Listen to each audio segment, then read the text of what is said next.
Hebatnya orang miskin itu kalau ngamal itu dramatis. Betul itu. Jadi makanya kenapa Nabi suka orang miskin. Loh, saya pernah ditanya, saya ini punya teman yang kaya raya. Dia biasa ngamal 1 miliar, 2 miliar. Dia nggak terima sama fatwa saya, Gus kenapa Anda masih muji orang miskin? Ngamalnya tuh banyak saya sekali ngamal bisa 1 miliar, setengah miliar.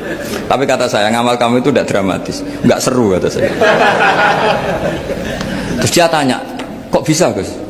Dia orang kaya, paling ngamal 1 miliar untuk bangun masjid, 1 miliar, setengah miliar bangun pondok, setengah miliar.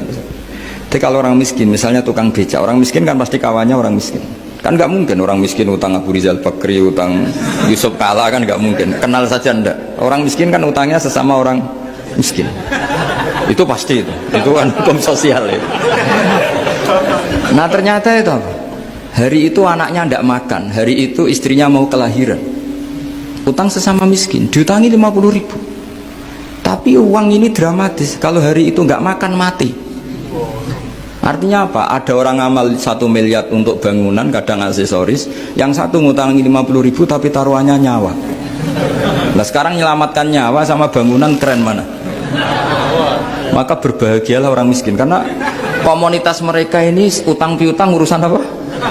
Nyawa. Jadi ini lebih dramatis ya, lebih dramatis, lebih keren. Loh, makanya utang piutang orang miskin itu paling diabadikan Quran karena lebih keren, lebih keren karena nyawa apa? Loh saya ini kan termasuk kecil sudah kiai agak keren, sudah kiai agak mapan. Itu kalau orang-orang kaya nawarin saya paling Gus nggak ganti mobil, nggak ganti aksesoris mobil itu nggak keren. Al-Nadikan tetap ngamal pun nggak keren. Tapi kalau orang miskin, saya sering kan dengar cerita mereka orang itu ngeri. Kayak cerita yang diabadikan Quran itu, wayu siruna ala anfusihim walau kana bihim khassas. Itu Nabi mengumumkan saya punya tamu tapi hari ini saya tidak bisa hormat tamu. Ada sahabat yang usul saya ya Rasulullah. Perlu dicatat dulu di Arab tuh nggak ada warung, nggak ada GoFood, nggak bisa kamu pesen online terus. Wah nih nanti delivery gitu nggak bisa. Nah terus akhirnya datang ke rumahnya, datang istri saya ada makanan ada hanya untuk jatahnya bayi. Terus ya sudah bayinya kamu tidurkan supaya jatah itu dimakan tamunya Rasulullah. Sehingga pagi-pagi dia datang ke Nabi, kamu punya amal apa? Sehingga tadi malam ada ayat wa yu'thiruna ala anfusihim wa law kana bihim khassasa. Mereka mengalahkan kepentingan dirinya sendiri meskipun punya kepentingan sendiri demi tamu tadi. Terus cerita dia, kita tamu tadi malam ya Rasulullah yang saya sanggup menghormat, sebenarnya saya tidak punya apa-apa, hanya jatah bayi.